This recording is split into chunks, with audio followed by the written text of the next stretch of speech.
थोड़े से टमाटर डाल लेंगे इसमें, सब्ज़ मिर्च डाल देंगे इसमें।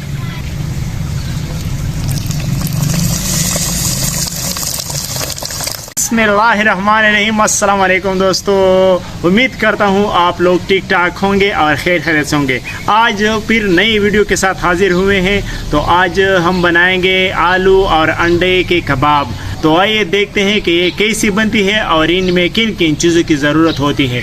सबसे पहले हमने उबले हुए आलू लिए हैं। इसको जो है ना हम हाथों के ज़रिए पीस लेंगे।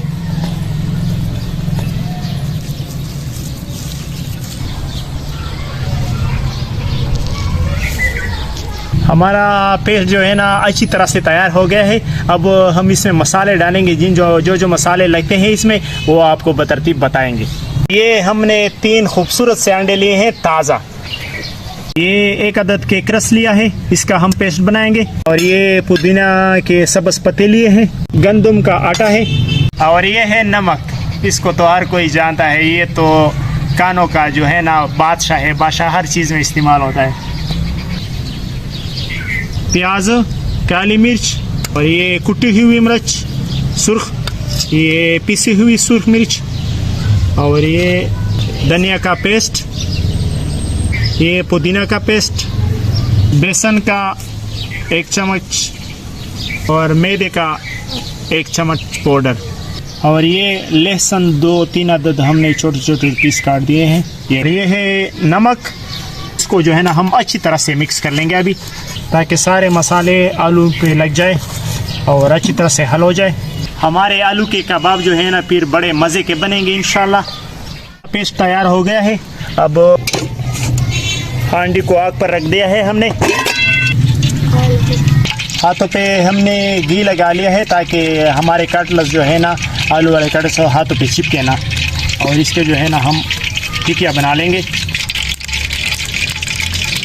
सारी टिकिया इसी तरह बना लेंगे। अगर आप लोग हमारे चैनल पर नए हैं तो हमारे चैनल को भी सब्सक्राइब कर दें।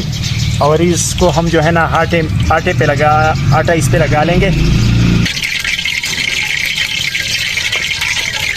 तेल अच्छी तरह से गर्म हो गया है। अब हम कबाब को जो है ना तेल में डाल देंगे।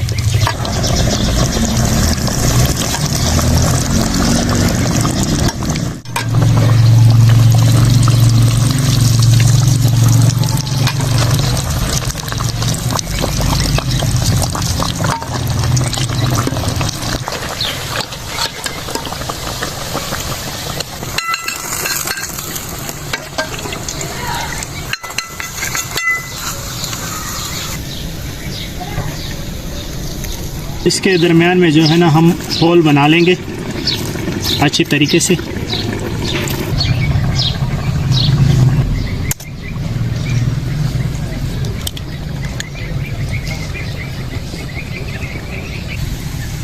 थोड़े से टमाटर डाल लेंगे इसमें,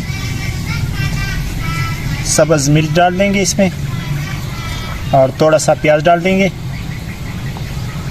और काली मिर्च डाल देंगे थोड़ा सा और हस्बे जायका नमक डाल देंगे इसमें।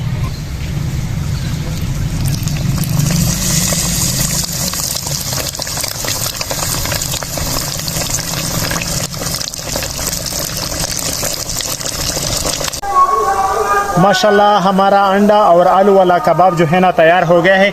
अब हम इसको चखेंगे कि इसका जायका कैसा है और रोज़ा इसे खोलेंगे। बिस्मिल्लाह।